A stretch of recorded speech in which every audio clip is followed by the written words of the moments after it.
Hi there, folks. Thanks for tuning in.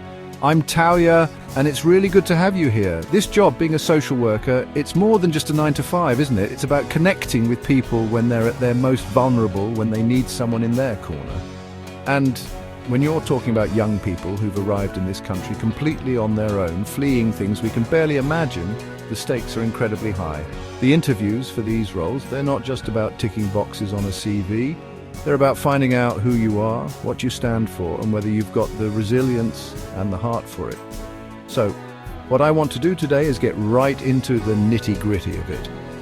In today's video, I've collated a few typical questions that you can expect when interviewing for the role of social worker in a specialist team working with unaccompanied asylum-seeking young persons. These aren't just questions, they're windows into the challenges you'll face every single day. They're designed to see if you've really thought about what it means to stand alongside these kids, to be their advocate, their support system, when they have no one else. We're going to break down what the interviewers are really asking, what they're looking for beyond the textbook answers.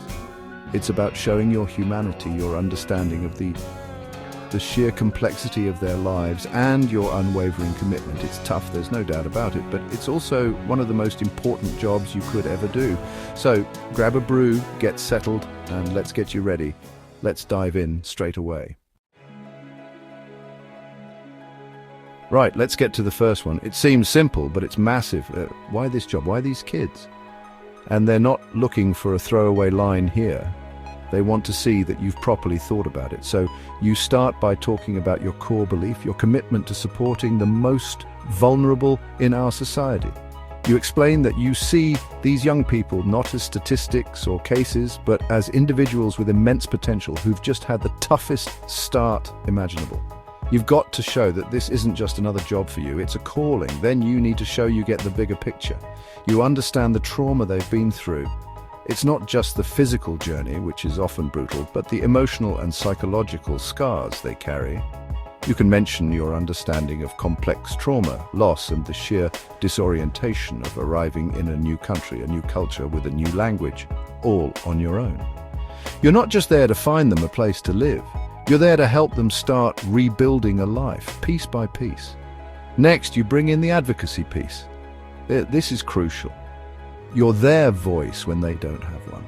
You're the one who'll fight their corner in meetings with immigration, with schools, with healthcare. You can say something like, I'm passionate about ensuring their rights are upheld and that they have the same opportunities as any other young person in this country. You're showing that you're not passive. You're a proactive force for good in their life. You're not afraid to challenge systems that aren't working for them.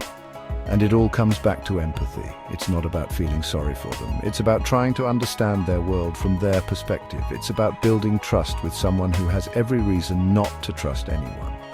You can talk about your ability to build rapport, to listen without judgment, and to create a safe space where they can finally start to feel seen and heard. You need to communicate that you see the person, their strengths, their resilience, their hopes, not just their circumstances. So when you answer this question, you're painting a picture of yourself as someone who is not just qualified, but deeply motivated.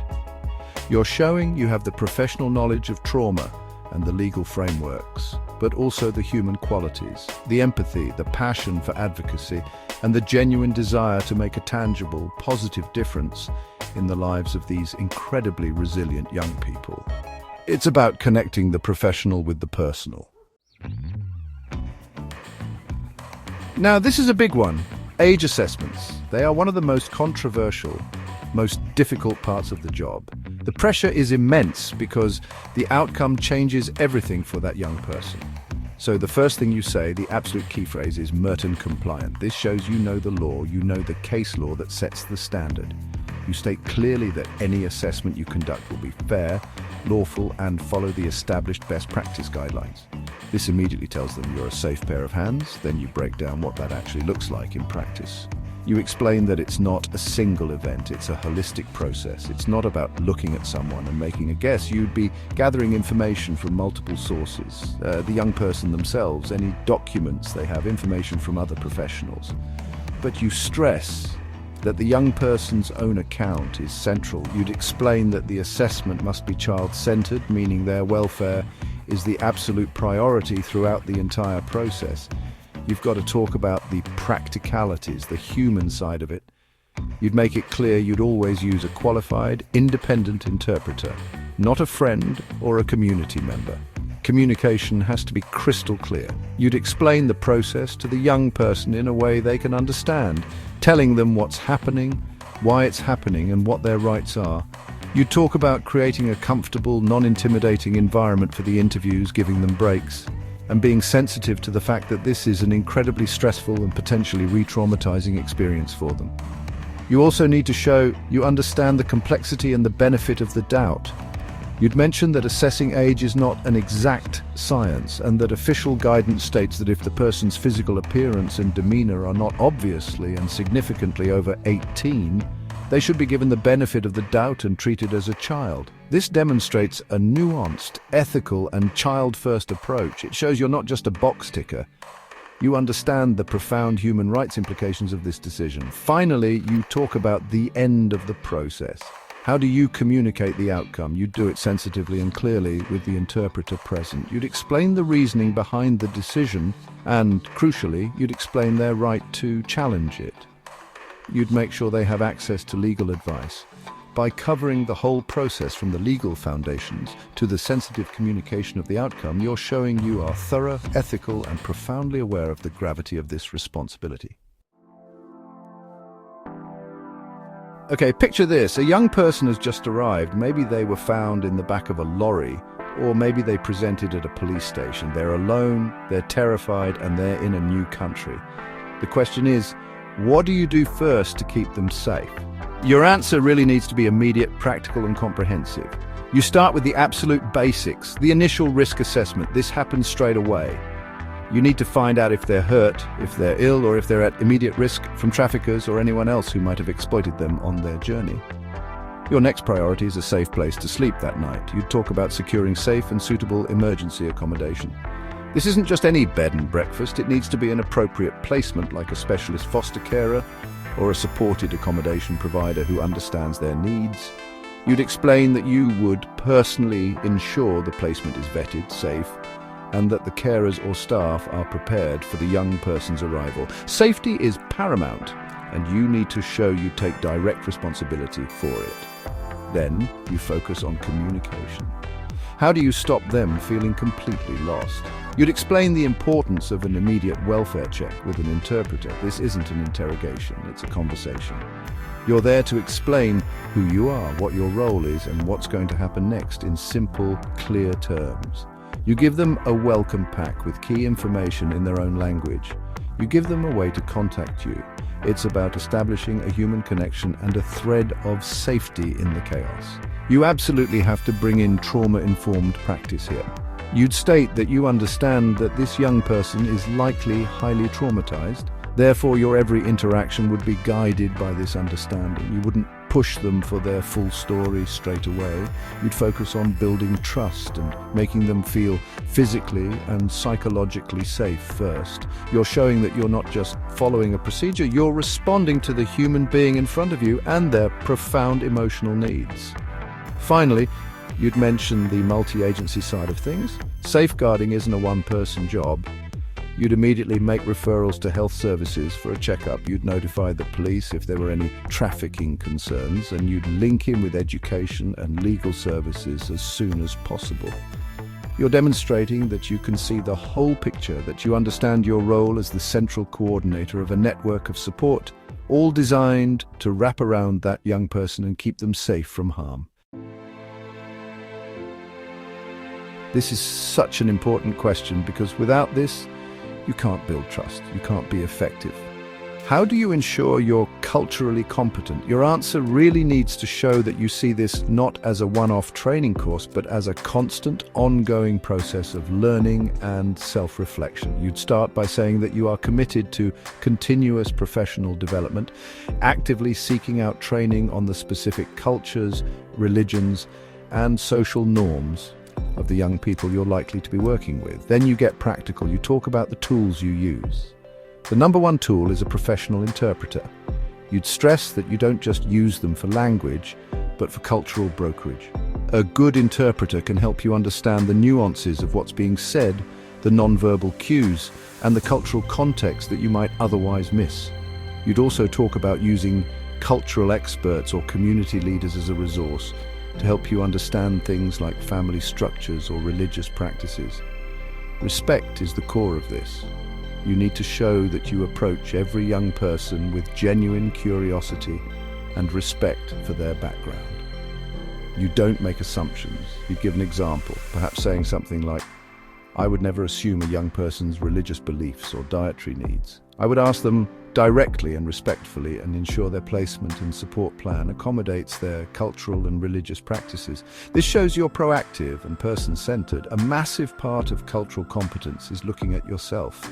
So you have to talk about self-reflection. You need to show you're aware of your own cultural biases and how your own worldview might affect your practice. You can say that you regularly reflect on your interactions, maybe through supervision or peer discussions, to challenge your own assumptions and ensure you're not imposing your own values on the young people you're trying to support. This demonstrates real professional maturity. Finally, you bring it back to the individual. You'd end by saying that while understanding broader cultural context is vital, you always remember that every young person is an individual. You don't stereotype. Culture is just one part of their identity. Your main goal is to get to know them as a person, their unique personality, their hopes, their fears, their strengths. This shows you can hold the balance between understanding the cultural background and seeing the unique human being in front of you. This question gets to the heart of the social work tightrope walk. You're their champion, but you also work for the local authority. You have rules you have to follow. So how do you manage that potential conflict? You start by acknowledging it. You say that you understand the dual nature of the role. On one hand, you are a fierce advocate for the young person's rights and best interests. On the other, you are an officer of the local authority with statutory duties to fulfill. The key is to show you don't see them as mutually exclusive. You then explain your approach to advocacy. You'd state that your advocacy is always evidence-based and child-centered. When you're fighting for a young person to get into a particular school or to receive a certain type of therapy, you're not just doing it because they want it. You're doing it because your professional assessment shows it's in their best interests and necessary for their welfare. This frames your advocacy, not as emotional rebellion, but as a professional, evidence-led duty. Then you pivot to the statutory side. You must show that you have a rock-solid understanding of the legal framework, particularly the Children Act 1989. You'd explain that fulfilling your statutory duties, like carrying out assessments, reviewing care plans, and keeping accurate records, is actually a fundamental part of keeping that young person safe. It's not just bureaucracy. It's the structure that ensures their needs are being met and their case doesn't fall through the cracks. Good advocacy is built on a foundation of solid statutory practice. Documentation is your best friend here. You need to stress this. You would explain that you maintain clear, concise, and factual records of all your decisions, conversations, and actions. If you've had to make a difficult decision that a young person disagrees with, the rationale needs to be clearly documented, explaining how you've balanced their wishes and feelings with your professional judgment and statutory duties. This protects the young person, it protects you, and it protects the local authority. Finally, you talk about what you do when there's a real conflict. You don't just go rogue, you use the system. You'd explain that you would use professional supervision to discuss the dilemma, seek advice from your manager, and consult with legal services if necessary. This shows you're not a lone wolf. You're a responsible professional who knows how to navigate complex ethical challenges within the established procedures. You're showing you can be both a passionate advocate and a responsible officer of the court. So there you have it. 5 big questions that really get to the core of what this job is all about. It's about your principles, your practical skills, your humanity, and your resilience. I hope with these few questions you have managed to see the lines of discussion you can have with the interviewers, and hopefully this has been helpful. It's about showing them the whole picture of who you are as a practitioner and as a person. It's about demonstrating that you've really sat with the reality of this work and you're ready for the challenge because you believe in these young people. Of course, every interview is different and they might throw you a curveball. Please remember the list is not exhaustive, but just to give you a glimpse into what the typical questions may look like. The main thing is to be honest, be thoughtful, and let your genuine commitment shine through. Think of it less as a test and more as a conversation, a chance for you to show them why you are the right person to stand in that gap for a young person who needs it most. Thank you so much for sticking with me today. It's a tough topic, but a massively important one. If you found this useful and you want more content to help you on your social work journey, please do give this video a like. It really helps the channel out. And for more deep dives like this, please subscribe and hit that notification bell so